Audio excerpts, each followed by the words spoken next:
with us. We appreciate James Ham for being with us.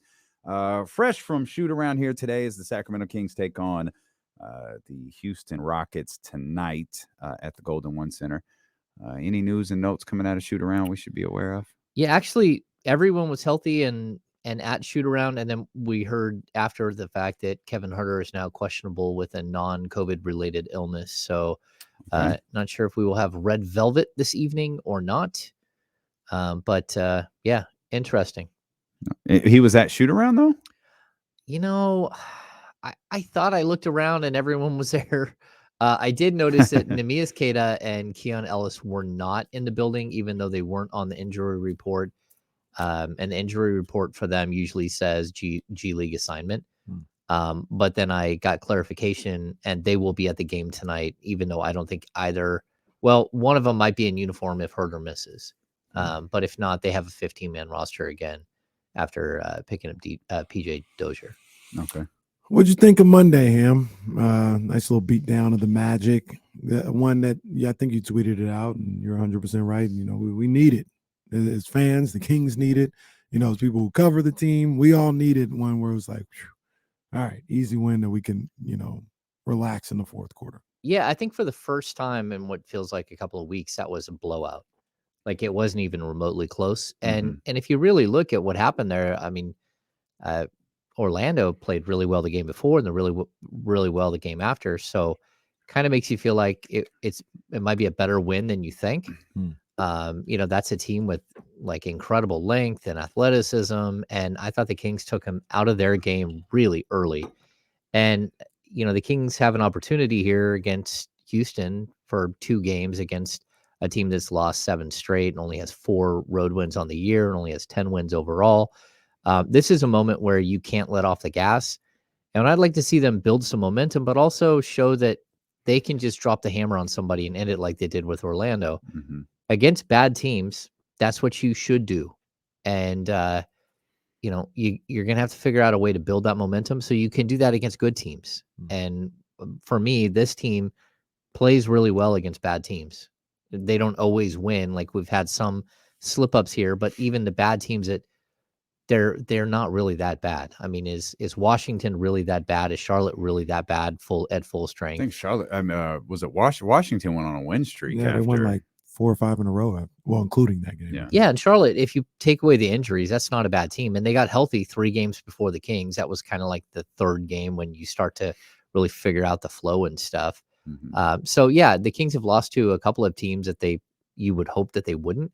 But I mean, the Lakers with LeBron James still, I mean, that's not a horrible team. It's just a team that's not winning. It's not a well-constructed team, but it's not a horrible team. The Atlanta Hawks team was in the Eastern Conference Finals like 2 years ago. Yeah, their record this year isn't even like bad. Yeah.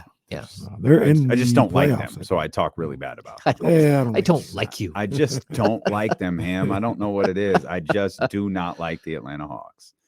But all of those reasons are why I told Kenny in the chatty house I was worried about this week and like my true enjoyment of the next 3 games, because you've got Houston twice, and then let's be real, it's on the road, but you're playing San Antonio after that, and it's like, man, I'm going into this like, yo, the Kings should, by that point, by the time we get to MLK Day, should have 4 straight wins.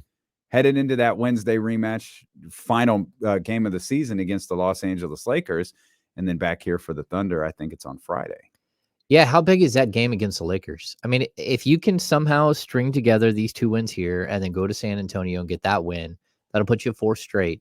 But that Lakers game, if you can put them away right there, not only would that drop them in the standings, and all of a sudden you're talking about being the 4th seed or the 3rd seed in the Western Conference, but it also gives you the tiebreaker against the Lakers.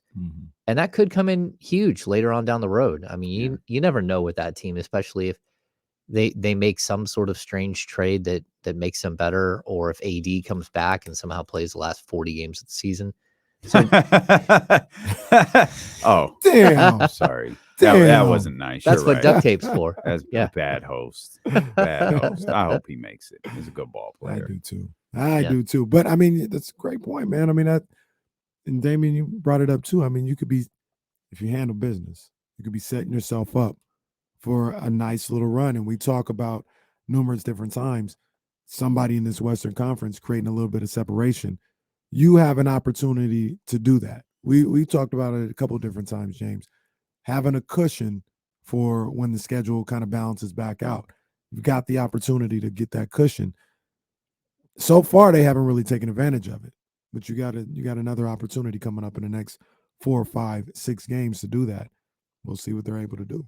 Yeah, it was a 9-game stretch that I was looking at where I thought they needed to go like 7-2, maybe worst case 6-3, and then they dropped 2 of the first games.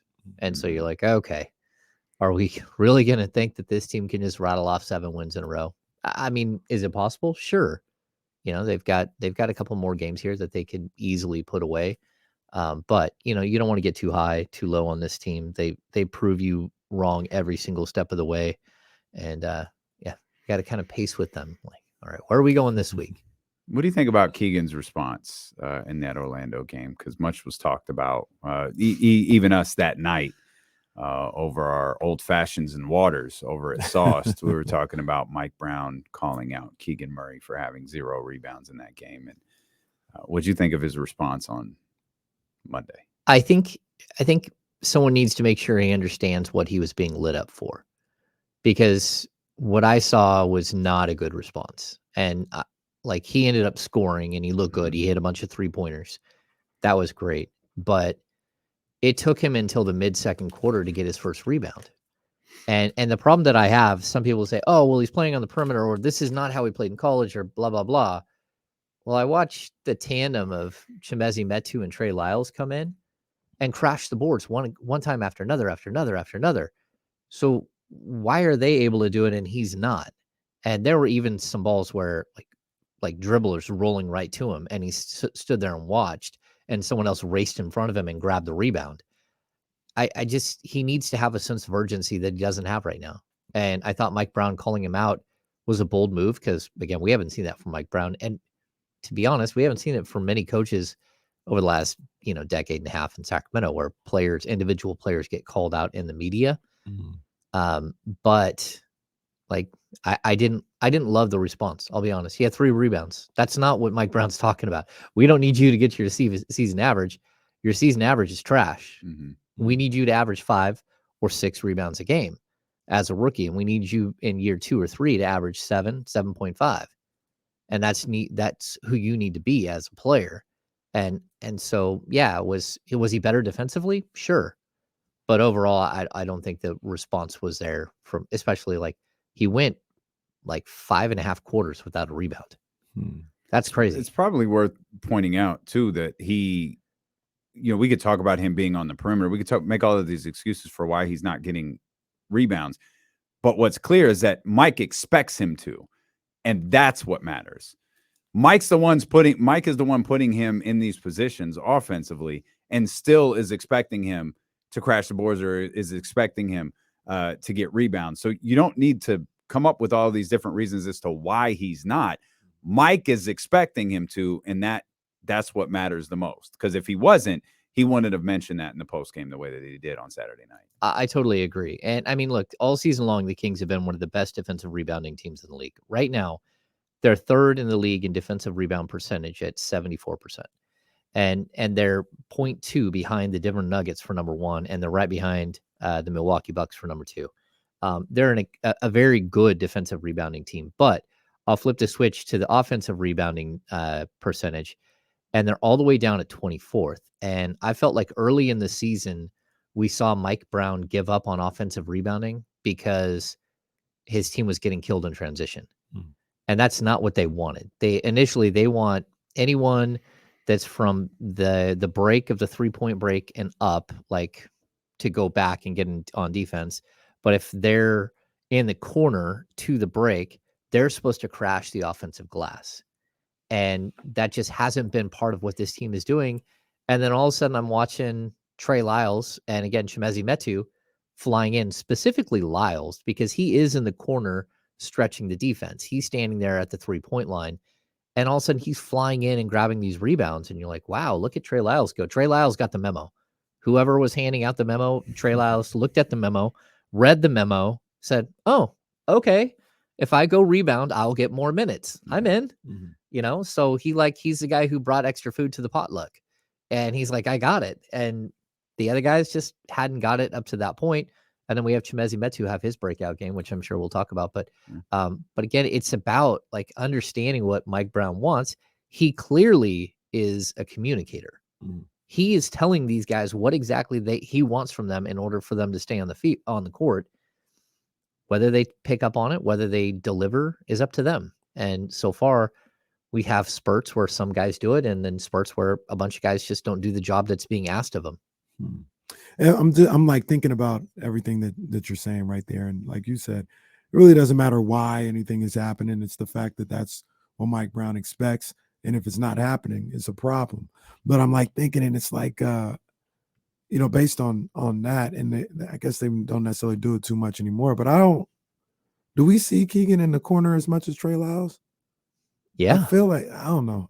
You would know better than I would. He's at the corner and he's at the because a lot of those shots that he makes are usually on the wing, top of the key, the ones that he's shooting those threes. It's above the bend. You know what I mean? So that makes me think a lot of the times that's where he's at. So he wouldn't even really it wouldn't necessarily be his job to go offensive rebound if they had that same plan in place. But like you said, Damien, it doesn't really matter. It's about doing it or not. And that's what Mike Brown expects. And it's not getting done to his liking. Well, I mean, the Kings very specifically, their offense is super basic just from like where you're supposed to stand. And when you're running up court to get into your offensive set, 2 guys run to the corners, 2 guys run to the bend and about 3 feet out. And then you have either your point guard or you have your center step into the middle and start orchestrating what's happening. That's their offense. So there's always going to be guys in the corner, and there's always going to be guys, the herder up top move. And then, so they'll kick it to the right. And if that guy has a shot, he can go ahead and shoot it. But if not, he's supposed to take like 1 or 2 dribbles towards the corner, and the guy in the corner comes out. He sets a pick on that guy, does a DHO. And then the guy who is at the top goes to the corner. And that guy that was in the corner comes back out to the top, and they start rotating around. Like if you watch their offense, it's very like rudimentary. And then it has a bunch of like really cool sort of options that you can do out of your standard sets. So yeah, like Keegan Murray should be in that corner. If he's not in the corner at the beginning of the play set, he finds his way in the corner at one point or another. And if the ball gets swung around to the other side and it starts coming around, his job is to go underneath and go all the way to the opposite corner. So yeah, like the opportunity is there for him to rebound. I can't tell you. It's purely him not going in and getting physical and going up high for balls. Is this why you want to trade him so bad? I don't want to trade him. No. I misheard, James. I don't want to trade, but you have to understand, like if I'm Mike Brown and I'm looking at this and I'm thinking, man, I need to make the playoffs this year and next year and the year after. Like I need to make sure that this kid is growing and that he's going to be someone that we can rely on for these moments. And I think overall you can, but you can't go through 2-3 week stretches where you're not getting enough from him in these specific categories. I mean, again, that guy averaged 8.7 rebounds per game in college. I told you guys in the beginning, like his block numbers, which is almost 2 a game, that wasn't going to translate at all. Like at the NBA level, there's not a lot of opportunity for you to go get a bunch of weak side shot blocks if you're 6'8", like small forward, power forward. But the rebounds, he should at least be able to get up to 5.5, 6, 7. What you really want from him is figure out a way to be Tobias Harris. Like if you can be better than that, that's fine. But let's start there. Like you figure out how to be Tobias Harris. Figure out how to get 6.5, 7 rebounds per game, even if you're playing with Joel Embiid. And then we can kind of build from there.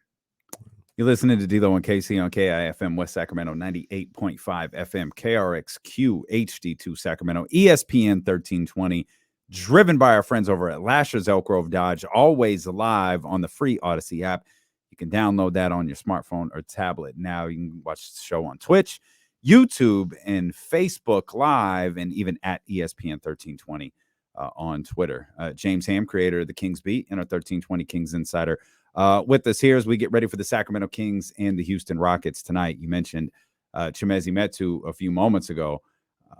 How about that call from Mike Brown? I thought there was a lot of interesting stuff from your post-game conversation with Chimezie in the locker room with you and Sean and Brendan, and there was some really, really good stuff there. But what do you think about the call to go to Chimezie, and perhaps more specifically the way he responded? Yeah, I think the Kings probably needed to go to that earlier. The thing that I noticed, it was not, number one, he put so much pressure on the rim on both ends of the court.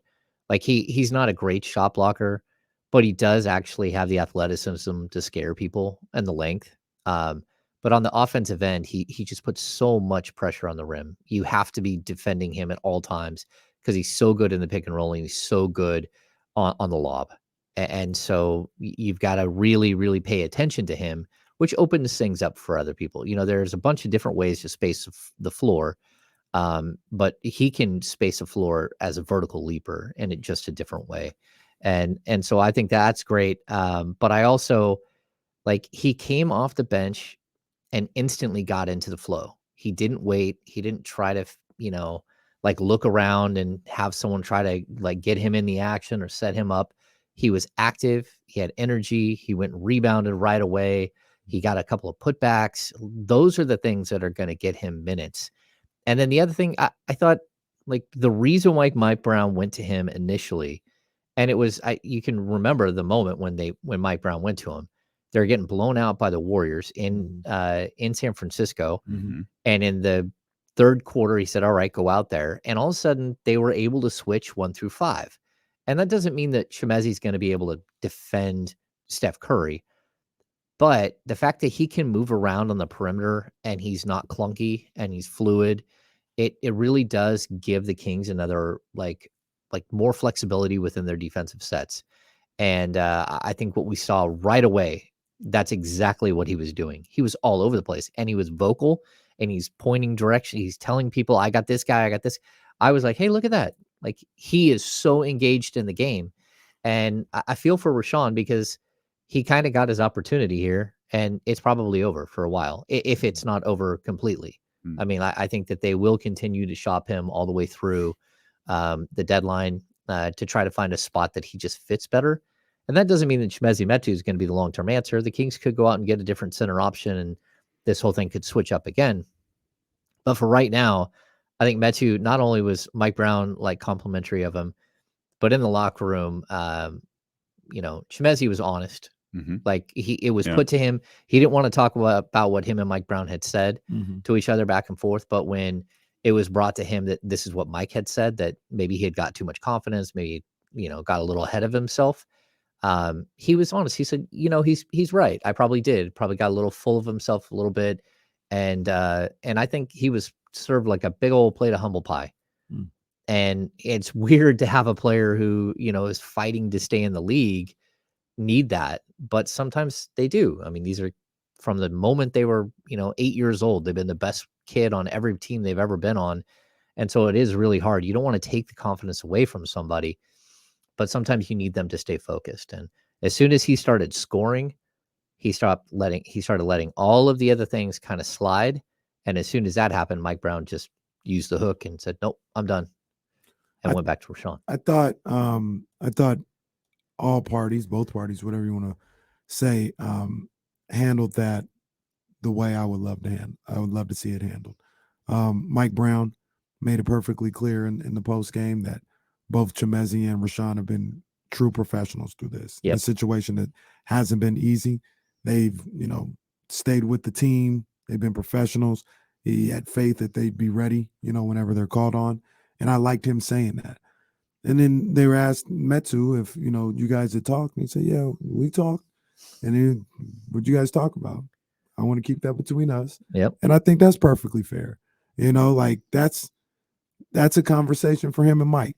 You know what I mean? And I would love to know what he said. And I've heard, it might have been Sean who asked. We can ask. We can say, hey, do you want to talk about what it was? Sean would be the type that asks. I don't think it was, though. Yeah, it was actually Brendan. It was Brendan. Okay, yeah. Got you. Yeah, Brendan. Who asked, you want to talk about it? He's like, no, I don't want to talk about it. I thought everything was fine. And I love that it happened the way it happened. And I'm anxious to see what he's able to do moving forward. Yeah, me too. Like he is a very bright young guy, and he's on the last year of his deal. So he wants to succeed, and I think he was asked too about like how difficult is it to like go to and from the bench like this. He's like, man, this 5 years I've been in the league doing the exact same thing. Mm-hmm. Like he's not a guy who has solidified his spot in the league or with the Kings or with, like in general. He still needs to find that. And that comes with consistency. It comes with opportunity, taking advantage of the opportunity. And also throw this out too. Like I know Metu did enough to lose his spot in the rotation. Like I watched it happen. I was watching it happen thinking, oh, he's not going to be out there much longer. But the job that they're asking them to do is so incredibly difficult. It's like, we need 3 minutes from you. 3 minutes in your first stint. You need to go out there so we don't just get clubbed at the end of the first quarter while we let Sabonis take a rest. And they go to that lineup where Fox is there, and then they come back out in the second quarter, and it's usually Fox goes to the bench, Sabonis comes back in, and then they bring them both in together, and then they pull Sabonis back out again. So it's not just that you're playing 12 minutes, but you're playing 12 minutes over 4 stretches. And so each of those 3 minutes, you got to go out there and produce and not make mistakes and be part of what's happening, the positivity that's happening. And that's even when, you can't control whether someone else hits a shot or whether somebody passes it to you, all of these variables. And so it's really difficult. And then the last thing I'll bring up too is the Kings need to show the league that Richaun Holmes can still play, that he can still go out there and do what they need him to do. And just by putting him out there, it's kind of what they did with Marvin Bagley last year, where they put him out there just for like a 5-game stretch to say, look, he's healthy. There's nothing wrong with him. We're just not playing him. He's just not part of our rotation. And so I think that was part of what's happened here too, where they're trying to show the league that like, look, Richaun Holmes can still play. There's nothing physically wrong with him. And he was a good player like 2 years ago. So we're trying to like find a new home maybe for him if we can, but it's not because there's something he's broken in some way. Another thing that stood out in your guys' post game, at least it stood out to me, was he was asked if he knew he was going to play tonight. And he said, yeah. And I thought that was interesting because it was clear that Mike wasn't looking to the bench, grasping at straws, trying to figure something out. He went into that game with a plan, knowing, okay, what we've been talking about for days now, what we're doing here with the second unit isn't working. We've got to, we're going to try something else. We're going to go back to Chimezie Metu. And he obviously had some sort of conversation with him about that. And that stood out to me. And I feel like, because we hypothesized, hey, should Mike maybe talk to the second unit as a whole or maybe talk to them individually? I know Terrence only played a couple of minutes. Terrence Davis was running all over the floor in the 4 minutes that he played. And I left with that impression, like, yeah, maybe there was a conversation had with this second unit about what that coaching staff, specifically Mike Brown, expects from all of them. Yeah, I mean, they had a big conversation with this group last week, especially the centers. They had a huge conversation with them when they were worried Sabonis would be out long term.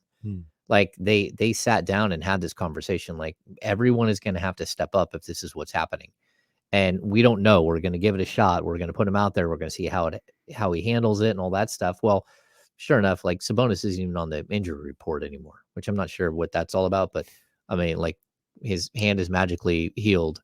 Well, Keegan's not on it either, and he's not on it either. Yeah, it's very strange, and we talked about this. Yeah, we did. It's their decision how they're going to handle it, but at the same time, like I think everyone kind of got the memo, and then like Mike Brown has been very clear with these guys. If Neemias Queta is playing, he is told during the day and shoot around, you're playing. We need you mentally prepared. We need you to do this, this, and this. This is what your job is tonight, and like it's very clear. And I think every single one of these guys like have had long conversations with Mike and with their particular assistant that they work with about what their role will be from one night to the next and what's expected of them. And each of them know. And then they also reassess at a certain point in the season. They bring him back in and say, Like, we're still looking for this, and this, but why don't we add this, or why don't we take away this? So like there's a ton of communication that's happening at all times. And I'll also point out lastly that Mike Brown even said he feels bad for Alex Len, because Alex Len is a one guy out of this whole group that really hasn't even got an opportunity. And he's another guy who stayed ready, who, they were able to throw out there, whether you loved it or hated it. The first half that he played against Jokic, he held him to 2 points. He did his job in that game to hold the Nuggets in check early in the game and let things happen. And it just happened that, no one decided to defend Michael Porter Jr. that night. Vibe check him. They still seem to love and listen to Mike Brown, right? Oh yeah. I just want to check, because somebody asked me about that when we were at the game on Saturday. I was like, Mike Brown he's fine with these guys. Like there's a little probably a Laker fan that asked you, trying to cause up problems. I was like, "What you talking about, man?" Because Kenny associated with a bunch of Laker fans. I don't know. I don't know why that would be the case. I have no idea why that would be the case. Up to the draft lounge, and they were just swarming us up there. That was like the unofficial Laker hangout. I think they bought cheap seats and just they bought the cheapest seat they could find and just stood in the draft lounge the whole time. The draft lounge was crazy, man. It was crazy. We had people just coming up. I ain't going back. Just saying something. It's like, what did this guy do? Why would you say that to him? I ain't going back up there. That was my one and done. Yeah. But no, I thought so. Mike Brown is, No, I think he's the vibe. Doing a great job, I think. Yeah, the vibe with Mike is good. Like I talked to De'Aaron this morning at shoot around, and I asked him specifically, because Mike went on this really interesting tangent about De'Aaron Fox and about like sort of the Spider-Man thing, with great whatever power comes great responsibility. Yes, exactly. And so he's saying like, look, there's nothing that I'm putting on De'Aaron Fox's plate that I don't think he can handle. And that means I need you to be a better defensive player. I need you to set your teammates up. I need you to score when it's time to score. I need you to be better. And he's working with them. And I asked him about that. I asked Fox about that. And yeah, he feels empowered, but also like the guys on this team, your leaders on this team, are very, very coachable. There are guys that it's okay to yell at De'Aaron Fox. It is okay to absolutely rip him to shreds. He will take it, he will process it, and he'll get better.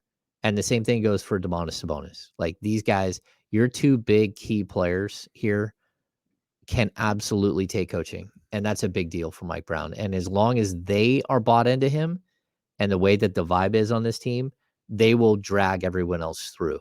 I want to bring up another name.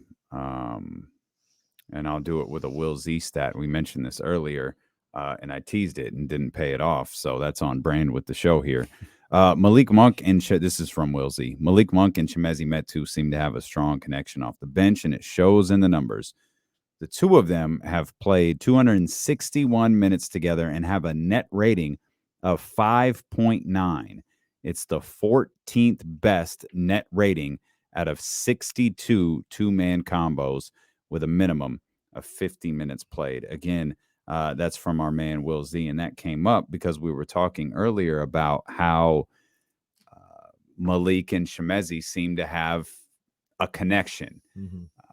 And Kenny said this on Monday, and it became far more glaring to me on Wednesday that 134 points or whatever, the Kings really missed Malik Monk on Saturday night. Yeah. I would say this too. I think Malik Monk really missed Chimezie Metu. I think so too. Not to cut you off, we talked about that last week, where aside from the 33-point game, the last really good game Monk had was that Chicago game where Metu played too. And that was like the last time Metu was like in the rotation in a good way. Yeah. And it coincided with this slump that we saw from Malik Monk.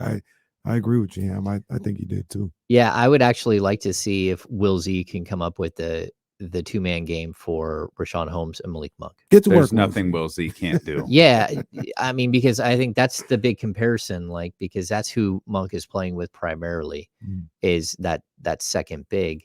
And there's a big difference. I don't, it's almost like Chimezie Metu is just out Richaun Holmesing Rashawn Holmes. Mm-hmm. Like what Rashawn Holmes is supposed to do is basically be a pick and roll player. Mm-hmm. And that's what they're doing with Chimezie Metu in that second unit. They're using him as in a two-man pick and roll game with Malik Monk.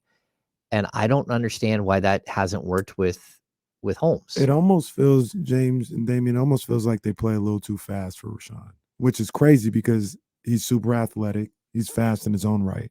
But you even think about the screens and the offensive fouls. Like he's not able to be there in time. It just feels like they're playing too fast for his brand of basketball. It's the half-second rule. You got to make a decision within a half second. That's what it feels like. It feels like Rich is coming down and kind of getting into position and then looking around, and it's like you just missed your mark by like a second and a half. You should have already been up top. He's getting offensive fouls strictly because the guards aren't waiting for him to get in position, because that's not what they've been doing all game long. Mm-hmm. They're ready to go and ready to get into this rotational offense like super quick. Mm-hmm. And if you're not part of what's happening, you're kind of in the way. And if the guard leaves too early, you can blame the guard, but Holmes isn't getting in position for them quick enough. Mm-hmm. And it's something that, like, I noticed really early on in the season, but even still, like when they gave him another opportunity, it's like you still aren't fully getting it. And Chimezie Metu, you can say the same thing. He just doesn't set the same screens. Like you watch Keita set a screen, that dude is gone. Like that defender isn't coming back. He's being swallowed up by the Keita monster or by Sabonis. Or Sabonis is just flexing on the guy. And like these guys set huge screens. Holmes and Chimezie Metu, they're both slipping the screen because they want to go dunk. It's like, man, just set the screen. Just set the screen and do what's right for your teammates. And it's really hard because all NBA players, what they do on the offensive end really does drive their defensive play. You think Rashawn's done? You think we probably won't see Rashawn much moving forward? Well, no, I'm not going to say that because, like, you might not be able to find a taker for Rashawn Holmes right now, and you might not be able to find a taker for him this summer, just because he's owed. You know, I'm sorry. I just meant in terms of his place of the rotation. Yeah, I think Chimezie Metu just earned himself 5, 6, 7, 8 games. Depends on. Well, but then what? Like, are they going to go to Rashawn again? Well, no. Just hypothetically, if it doesn't go. Well, by that point, you got to look at where you're at in the standings, and you got to look at and see what you're going to do with Keita, because when we start getting into game 55, game 60, your mindset changes. Are you still a 4 or 5, or are you now an 8, 9, 10? You know, where are you at in the standings, and what does that mean for your development of young players and stuff like that? I don't think the Kings are going to give in this season, so that's why I would leave the door open for Rich to get another opportunity. But also point out, it took the last time, like Chimezie Metu got 20 games. Yeah. Game 20, he only got the first half before he got the hook and didn't get put back in the second half. But Mike gave him a full 20-game run, not some little 5-game spurt or with Keita, which was like a game and a half. Yeah. You got like 12 minutes to prove you belong. Go. And it's like, okay. He was 5 for 5 in that first game. The second game, the first game, the second one. The second, it was the first. But you know, again, it's not about the scoring. It's even the 5 for 5, he dropped like 3 or 4 balls out of bounds or lost like 3 or 4 rebounds right in the beginning. Yeah, he just wasn't, like, the speed of the game isn't there, and the Kings don't have time to wait for him to develop. And I remember watching him play those games, and I think we discussed that on the show. Like, it was just so odd. He got his hands on every ball. Mm-hmm. He just couldn't grab it. Yeah, he fumbled a lot. Yeah, they would just hit his hands and then go somewhere else. It's because his mind is moving too fast. He's not fully focused on watching the ball all the way into his hands. And he also makes a mistake that a lot of young players do, where you watch Sabonis goes up with 2 hands for almost every single rebound. Like, you can't take a ball from Sabonis. Mm-hmm. Keita, you can take a ball from, because he's just not going up and ripping it down and holding on to it. Mm-hmm. And it's a young player issue. It's not only are we talking about, no, we're not talking about just like adjusting to the speed of the game, the speed, the athleticism, the strength, everything is bigger at the NBA level. Mm-hmm. And so these guys, if you're not 100% locked in. I remember like when Jason Thompson was a young player, every single ball he would bring down to his knees. And like, why are you bringing it down where all the guards are at? Like you're 6'10", 6'11", keep the ball up high, get your elbows out so people can't come in and swat the ball. And it took Jason Thompson forever because he played at Rider, and he's playing against lower level college players who don't have the ability to do the things that NBA players do.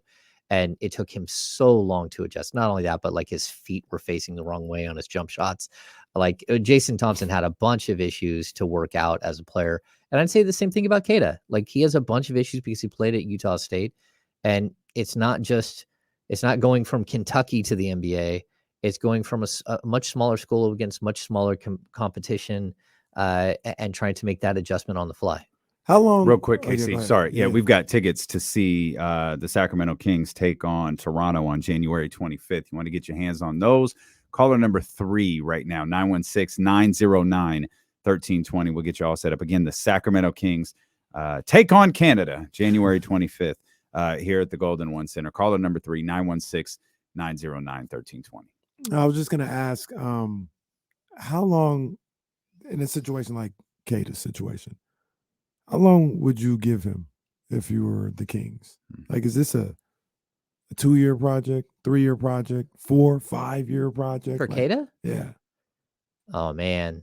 Like, first of all, you're going to have to give him a contract this summer because he's been on a 2A for 2 years in a row. And you can go up to 3 years. You can't go 3 years at one time, but you can give a player up to 3 years on a 2A. But, man, like if you're going to make this happen, you got to give him a 2-year deal. You have to know that the big men like really come into their own at 25.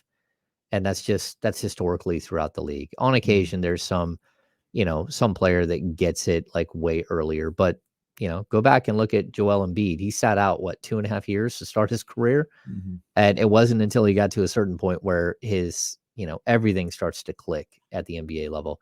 I would give him a 2-year deal, like on the regular roster with the hopes that you can develop him. But also with the understanding that part of it's non-guaranteed and that if it doesn't work out next year, maybe there comes a point where you start to back off of it and you start to look at other options. But I don't know. I see the potential in him. And I watch him at the G League level and he dominates. And that's what you want to see. Like if you put a player in the G League and he's averaging 12 and 8, then you're not going to keep going. You're not pressing forward. But Keita, you put him at the G League level and he's averaging almost 20 points and 9 rebounds and 3.5 blocks or 2 blocks a game. Like he's impactful and 3 assists a game. So there are things that when you see him play, you just have to know that he's not ready for the level of competition and your team isn't ready to give him enough time to develop right now. And that's one of the harder things for him. Is there just no room for Keon Ellis? Not yet, but like Keon Ellis, in my opinion, is going to be part of this. Like, look at next year. I mean, Terrence Davis is in the final year of his contract.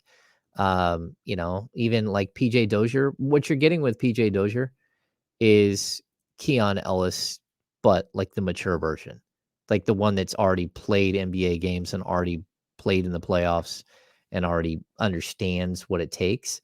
Keon Ellis is learning what it is to be an NBA player. And not even that, he's learning what it's like to be a G League player. But I think Keon Ellis has a ton of potential as like a 3-and-D like disruptor guy. And there will come a point somewhere in the future where he actually, figures it out. Like if you look at him and Jamias Ramsey isn't going to make it like with the Kings at that age because he came into the league as like a 19-year-old super athlete who still thinks he can be Vince Carter. Right? Keon Ellis knows exactly who he is. This is the player they want him to be is the exact same player he was at the college level. They need him to be a role player who knocks down 3-point shots and who defends at a crazy high level. And he can be that, and he already has a mentality for it. His transition to the league is going to be much, much easier than a Jamias or, like it's always like the Dante Green thing. Dante Green had so much potential, but never really could figure out that he was never going to get to be like a 20 shot per game guy. And like he couldn't harness what his talent was. Let's come back. We'll talk more with James Ham, and we'll talk about the Sacramento Kings and the Houston Rockets tonight at the Golden One Center when we return here on Sacramento Sports Leader ESPN 1320. Sorry, guys, I got to get up for a second. Hey, Dame, did you get the same message I got? Friday? I think plans have changed. Friday. It's happening. That's funny. Plans have changed. Okay, HBCU celebration Friday night. Oh, yeah. Plans changed, Draper. We're out there, baby.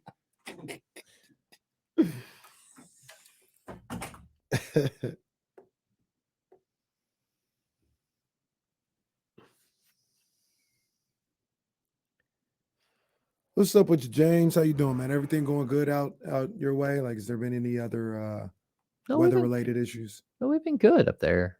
No, the lakes are full, like, because there's 2 lakes next to each other. One's like a really big pond that my house is on, and then there's like 2 houses down is a dam, and then there's a main lake.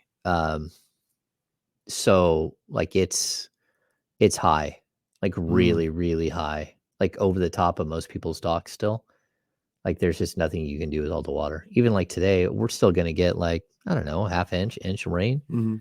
And like my dad tracks this. He has like a little thing that I bought him, like a weather station. He's like, we're at 6.3 inches of rain since January 1st. Like he's hitting me up like all day long about like how much rain there is. And there's just nowhere for all that water to go. Even like our lake, we can't let it out so fast because like where does it go downstream? So like over the spillway, it goes right. There's a gigantic like creek that goes around like 5 houses. Well, if you just let out the water, you'll just overflow everything and flood out the houses. So you got to like monitor how much water you let out at any time. That's a lot. It's crazy, but we haven't had like the wind has been bad, but we haven't, like, knock on wood, we haven't lost our power. We still have city water up there, which is good. So even when we do lose power, we don't lose water, which when I was a kid, that was a big deal. Like, because I lived in the sticks. So when you lost power, you lost your pump to your well. Yeah, you guys are off. Well, as a kid, you guys were off the grid. Is that what it was? Well, no, I mean, we weren't off the grid, but we lived out like I lived on 5 acres, and there was a 75-acre parcel behind me. Jeez, 5 acres. So we had like, and it was all wooded. But like when you lose power, that means that the pump to your well goes out, so you don't have water either. So like no flushing the toilets, all that stuff. Yeah, it becomes like a major issue. Now it's like when we lose power, I will out a generator. We run a couple of extension cords into the house. I don't have it piped in straight to my panel yet, but I will. And it's not nearly as bad. It's just quiet, that when the power's out, quiet. It's weird. Like snow has a quietness to it as well. I don't know if you guys have really sat out and like been in the snow. Experienced it. Really? Yeah. When it starts snowing, like snow acts as like a natural insulation, and it's in the air, and it, the ground, so it eats all the sound. So it's really, really quiet anytime it snows, which is interesting. Yeah. What did I say at 25? Papiana's just turned 25. I don't know what it. Yeah, people mentioned Yorgos. Look at Yorgos Papianis' stats in the. Yes, Rory. No, I just showed the wrong one. This, yes. Ham had an antenna on top of a tree. Yes, I can even beat that. Not only did I have an antenna on top of a tree, in the top of a pine tree, but my dad, who is like where I get all my construction stuff from, my dad like threw on witch's spikes on his boots, and climbed that tree like 80 feet up with a rope, throwing it up, and put an antenna on top of the tree, and then had to run the cable down. Yeah.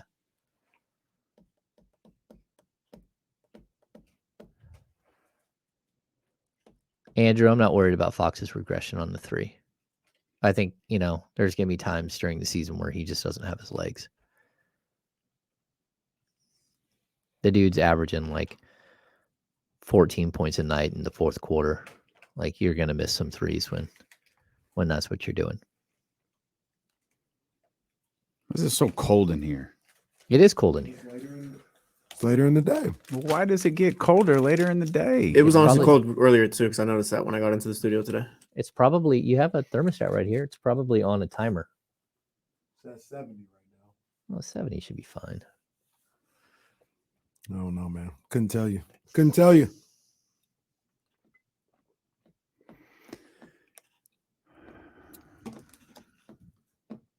Andre Drummond. That name keeps popping up in the chat. Hey, man, that dude's huge. I was on my Twitter. Gabe Kapler's game came across my time. I ain't never looking at him the same. Gabe Kapler.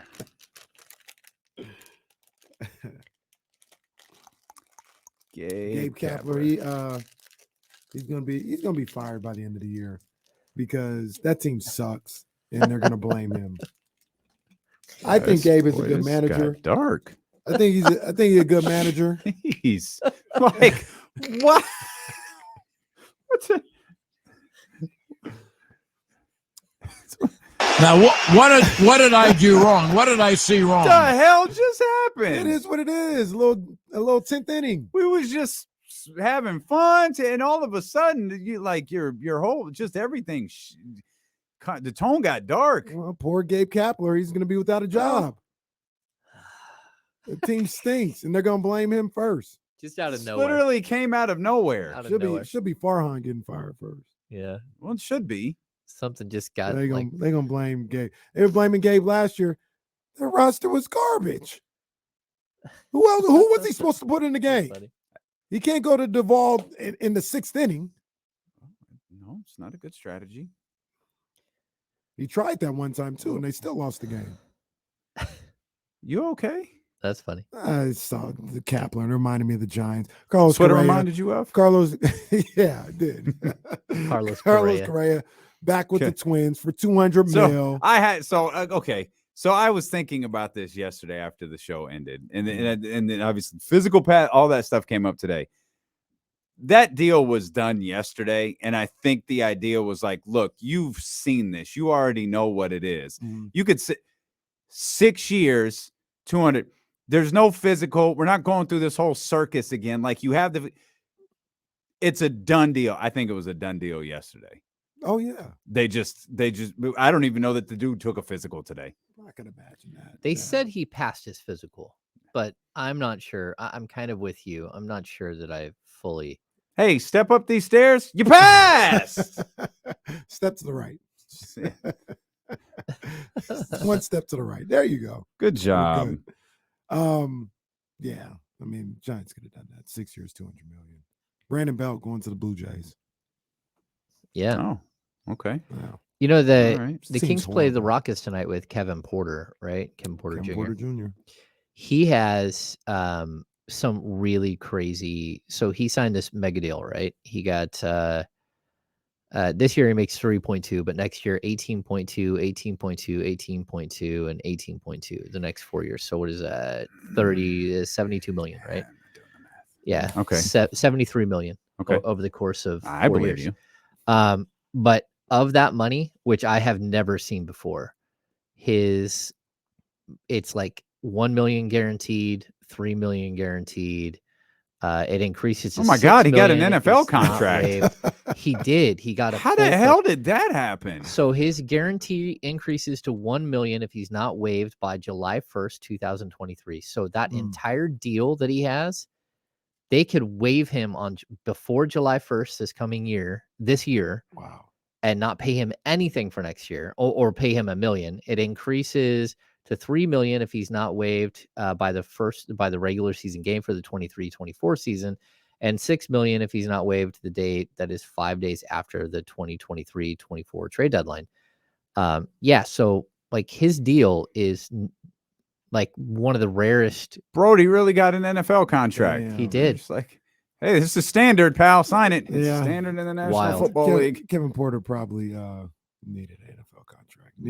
Well, He need to prove that he could take care of business first. the Players Association is looking at him like, bro, no, we cannot we make don't. this a regular thing. No, We cannot do this. This is a one and done. We can't allow agents to ever do this again. yeah, no, I think it's totally bizarre. Like I've never seen anything like that. I was totally caught off. I mean, guard we've by seen that contract. non-guaranteed years before, Mhm. but never anything like what you. Not I've like never that. seen anything like what you just laid Yeah. out. Yeah, they've hedged their bets on that guy. I remember I wanted, and I was rightfully so. I wanted Monty McNair to take a chance on Kevin Porter Jr. He didn't do it. When he was waived from Cleveland. Mhm. Yeah, for throwing food at his teammates or something. Yeah. Hey, speaking of Monty Yeah. McNair, Nope. Oh, Still doesn't have a contract. okay. Monty gonna get one of them Kevin Porter contracts. They're gonna sign Monty to one of them Kevin Porter deals where they can let him go after a year. I don't. It's crazy. I don't know what to say about Monty McNair, but we're going Okay. into such a crucial part of the season where it The matters. trade deadline's a month away. It matters. Mhm. It does. It matters. And the fact that he could not have a contract at the end of this season or not have a contract, like So, what do you, oh man, this is a bad example. Mm, Wasn't it Mitch Kupchak I don't remember. who signed like someone? I think it was Mitch Kupchak who he just went through the last year of his deal and signed a new one in the offseason. Again, it's Mitch Kupchak and it's Michael Well, Jordan. It's a terrible example. I almost like the more I think about this and we see things, I feel like this might happen more than we realize. That's 'Cause didn't exactly Masai Ujiri have this that's situation? exactly that's exactly think what I was going to. is- Bob Myers doesn't have a Yeah, contract he don't right have a now. contract right And- now. But I think that's by his choice. but so we don't know that it's not by Monty's choice. Well, we don't. Maybe you do, Yeah. but we don't know that it's.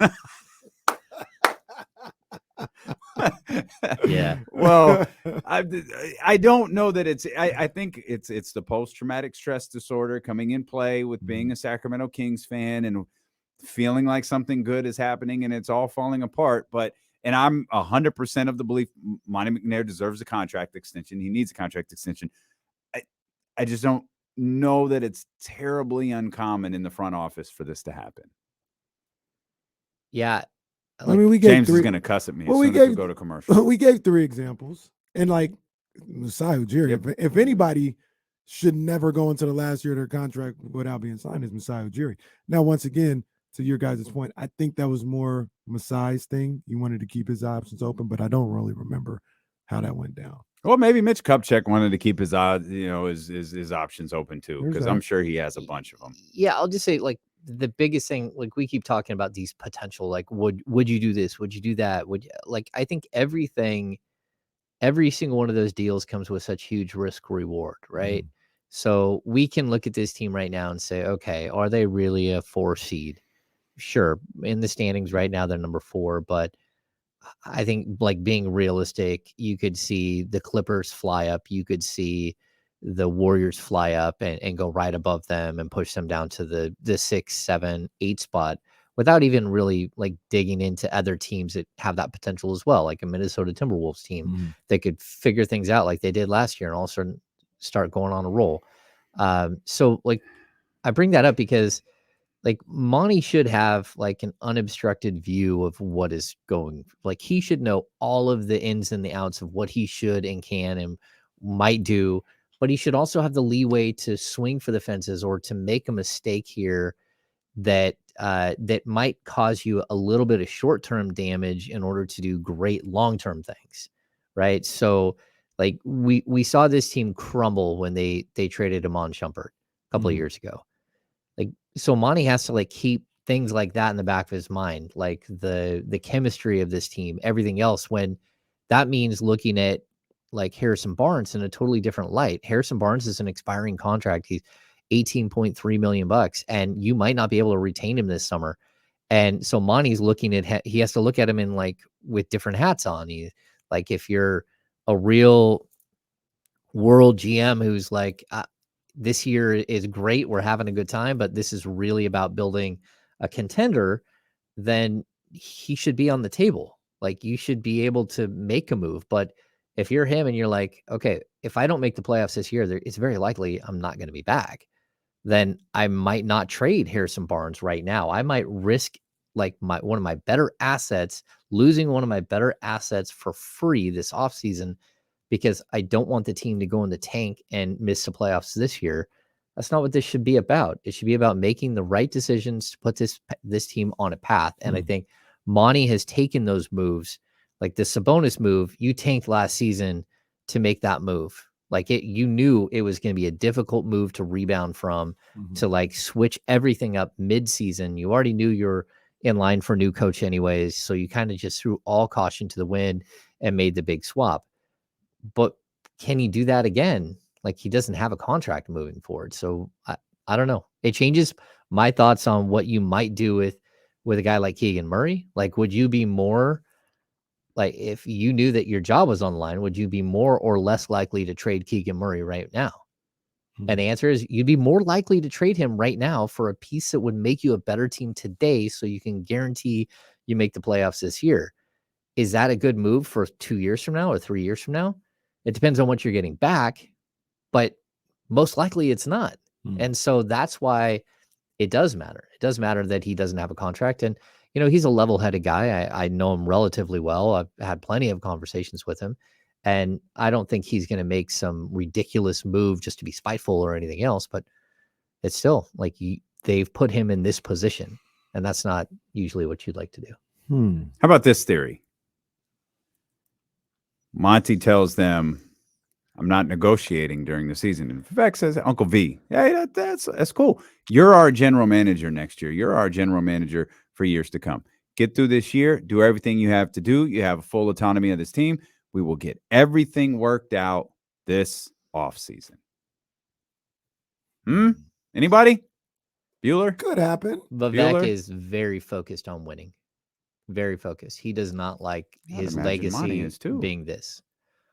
Being what? Oh, being a losing franchise? Yeah. Okay. Well, but I also think that, you know what? Real quick, Dan, I don't blame him. I don't blame him. As somebody I understand what you're saying. Like, if you could get, I don't even know the player, but if you can get a team or a player that would cause you to probably miss the playoffs this year, but it would set you up to be in a situation next year.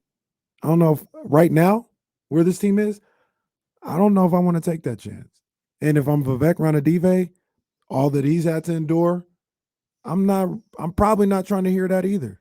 But would you give up the potential to be a 4, 5, 6, 7, 8 team in order to be a potential like long-term title contender? I don't think that's available. Well, but what if it was? If it was, you'd be a title to contender this year. No, because like, if you could look at this thing and say, if they're one gigantic piece away, and like, I'll just because I bring him up all the time, but like, if again Lauri Markkanen does become available, which maybe he doesn't become available, but if he does, and you think that he's a perfect fit, not just for this season, but like him, Sabonis, Fox could make this triumvirate that could take you to like great heights down the road. What was that word you just used? Triumvirate. Yeah, there we go. Okay, or let's say that Bradley Beal becomes available, and you're like, okay, man, I like Bradley Beal, or name that like star level player, but whether it's a short term deal or whether but it could set you up to be something much bigger than you are today. Like, that's the way the game works. I mean, like, you could still hang on this year and potentially make the playoffs and all that stuff, but we're talking about like taking a cultural step back, a chemistry step back in order to take a much bigger leap forward. And that's, I guess, where we differ in the way we see this thing. You go get a Lauri or a Bradley Beal, you're not falling out of the playoffs this year. You're a better team now and moving forward. You hope so. But by upsetting the apple cart and by giving up what you're going to have to give up to go get that trade done, you could destroy the chemistry, the delicate balance that you have with this team and take a tremendous step back. Now, I'm not saying like you're going to fall to the 12th seed or something, but the potential, I mean, what are you, three losses away from being out of the playoffs at this point? That like the playoff picture, like the Kings, that's where they're at. Like, How many teams in the league behind them have 21 wins just like they do? A bunch of them. How many have 20? A lot. Most of them have. Yeah, like the number like 12 team has like 18. Like people, I understand what people say when they say that, but that's like that's a like week. A week for this team. The Kings could lose 3 in a row, and for them to go to the 12 or 11 or anything like everybody would have to win ahead of them. Well, the Kings lost 2 in a row and didn't move. Yeah, that hasn't happened all year. Like they lose 3 in a row, and everybody behind them wins every game. Like they're in a better spot than people give them credit for right now. I know the West is like. I just don't know why they're not playing 82 games this year. They're just not. Yeah. Actually, everybody has played so. They're going to be every team below them is halfway through the season. They're going to be at 79. Then they have to make their 3 up right before the playoffs to see if they get in the playoffs. Yeah, and I'm not saying like Bradley Beal is that person or Lauri Markkanen. Yeah, I'm saying like we're talking hypotheticals here. We're like if there is an opportunity to go do something, and I'm not saying like, hey, go get LeBron so you have him for 1 year and. Well, Bron or whatever, and you're gonna win a ton of games. Like that's not what we're talking about. We're talking about realistic things that are out there that could potentially happen down, who knows type deal. But like you have to have a GM who has a long-term and short-term view. And if you don't have a job on July whatever or June whatever, then your view is going to be very much on what's happening today. How do I get from point A to point B?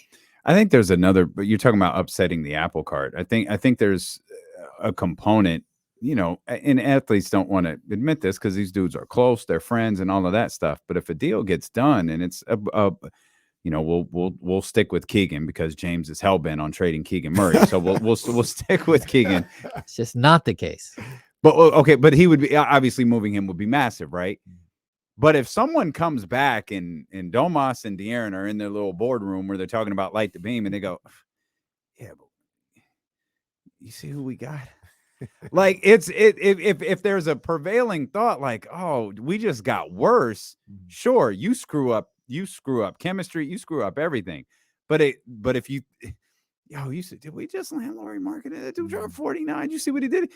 There's okay. Oh man, it sucks. Keegan's gone. Whew.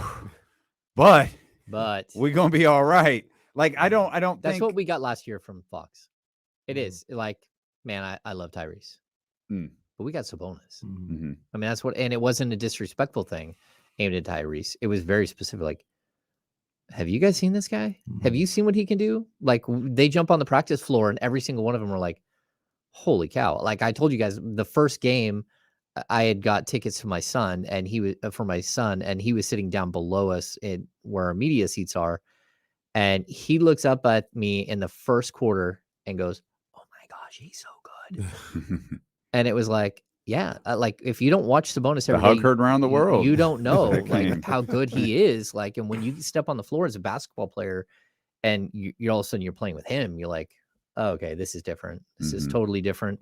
Like this season doesn't matter, but this is totally different. It's an interesting like philosophical discussion on like, how do you build, how do you empower, how do you like make sure that your general manager is on the same page and doing the right things. Like it's complicated and, but Monty McNair should be worth a whole lot more if he makes the playoffs than he is today. You can't make a move like that and move laterally.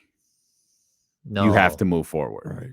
Yeah. And that's the stuff that could kill you. Making a trade or something. Yeah. You can't make a trade with that dynamic of an impact that is looked at as a lateral move. No disrespect, but we're not doing that for Jay Crowder. Well, or a move that makes you better just today, but short term, like I've said it a million times, Mason Plumlee, I think would be perfect for this roster. I would never even venture a discussion on having a Keegan Murray type player involved in a Mason Plumlee type player. Right. I'm not talking about winning that way right now. Those are moves that we're talking about, like second round picks, expiring contracts, and that kind of stuff. We're not talking about going crazy here. Like if you're trading him, it's because you think you're getting way better right now for a long time. For and that player has got to be in the age range.